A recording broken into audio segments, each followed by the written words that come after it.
Hi, it's Steve Cassidy here from PC Pro. I'm here with Ian Charles from Wizards, making a video rounds, and today we're with Simon Webb, my old friend from back in the day, who is in charge at the Museum of Computing. And I'm curious about this place because I've known about it for a long time, but I never knew how it actually got started. So do tell me. The museum really started as just an idea between two people, myself and Jeremy Holt. I was working as a programmer at the time, and Jeremy was our company solicitor. He's a solicitor specialising in IT law, and we could both see how sort of quickly things were disappearing in the IT industry. So we thought, wouldn't it be a fantastic idea to start a computer museum? Okay. So I've lost touch with Jeremy, and then he phoned me about 14 years ago. And completely out of the blue, and he said, right, Simon, I've got premises. And I said, well, what for? He said, well, the computer museum, of course. I said, that's really useful, actually, because I've got a collection. So we both worked independently in the background, putting a museum together. So we sort of came together. We had a small premises in Swindon, and we started from there. Not this place? Not this place. We had a place in the University of Bath in Swindon, had a campus in Swindon. They very kindly let us have a room off the library, but we were a bit off the beaten track. So where we are now in the town centre is a distinct improvement. Because you said small place, and I thought, well, actually, this doesn't qualify as small. There's quite a warren, and there's... This is, yeah, I mean, we're very lucky, you know, we've got a sort of fairly good sized area up here, but we've got downstairs as well, which is storage, it's classroom, it's office area, so we are very fortunate, and we're grateful to Swindon Borough Council for letting us have these premises, actually. Oh, okay, it's a Borough Council deal. Absolutely. Is there a sort of contribution coming from the industry? Have people got the idea in the bigger names and names? I heard you say you got your chair from Intel. We did. I mean, when we started, one of the reasons we wanted to open here in Swindon, we had a lot of high-tech industry. You know, that's certainly that point. Intel, who were still here, people like Intergraph, Motorola, etc. So we thought, fabulous place to start. We've certainly had some very good support from Intel in the past. You know, we've had they've helped fund some of our educational sort of activities. We've had other IT companies donate equipment to us to kit out the classroom, etc. So we have had some very good local support. Yeah, but that's not a museum donation, that's new. Ah, yes. Most of the museum donations I get... So we started with my original collection. I had about 150 machines that were in the attic, under the bed, in 150? 150 machines in But total. some of them were calculators back Some of them were small, yeah, indeed. So when we got premises for the museum, it probably saved my marriage, to be quite honest. My wife Linda was absolutely delighted when we sort of moved it all out. One of the things we sort of thought about when we opened the museum, because none of us had a museum background, we didn't really know anything about running a museum. One of the things we thought was, where are we going to get exhibits from? That's one of the things that's never ever been a problem.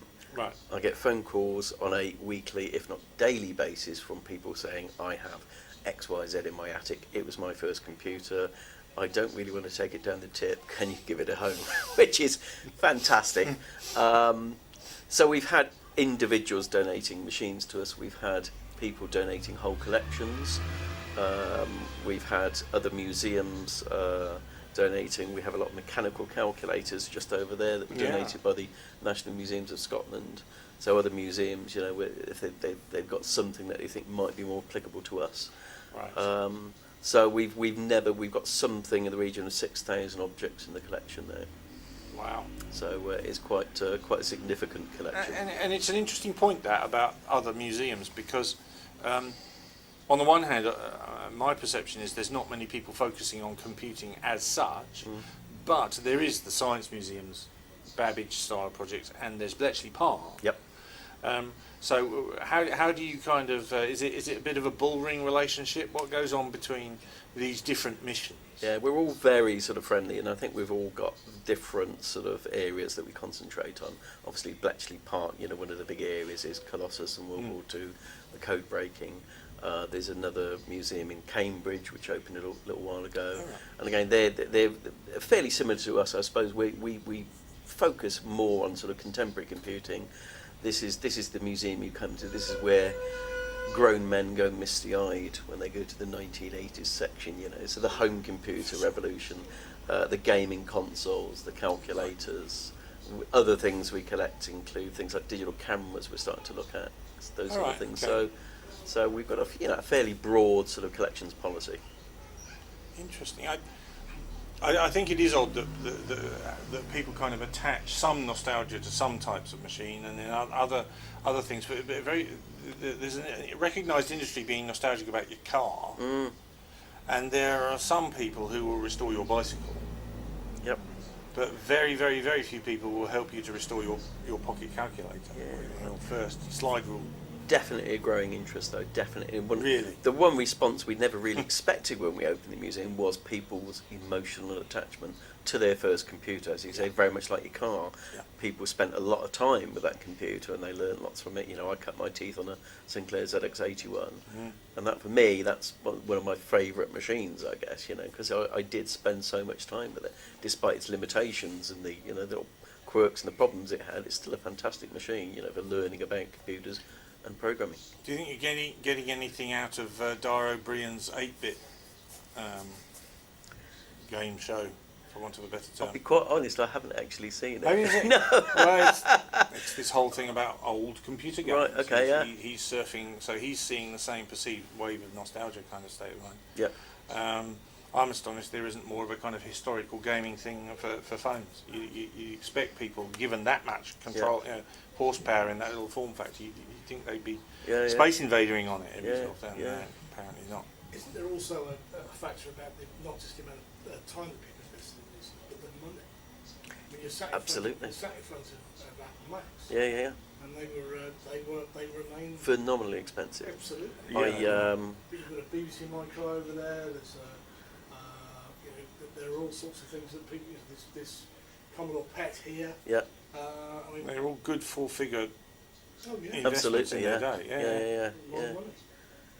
I mean, some of the machines I picked up from car boots. I went to a car boot and I saw a chap have this black computer with a black monitor and a black printer, and I said, "How much?" I recognised what it was, and I said, "How much do you want for the computer?" He said, "£25." So it was a Next Cube, which would have been $10,000 probably. That sort of. Depending on config. Yeah, depending on config. But 7.5 in basic, and then. so to him, it was scrap. It was not worth anything, So yes, I did beat him down a bit. Yeah. And then you found out it was Tim Berners-Lee. Not quite. Not quite. Damn it! Does he do many boot sales by you? But they put him at a Next in the Olympics Yeah. ceremony. Yep. I remember. Because it was a Next on which he designed the World War Was and it? that stuff. Yeah, allegedly. Excellent. Well, we're going to nip downstairs and have a look in the kids club area and the sort of the learning and programming area, because it's an interesting topic for me.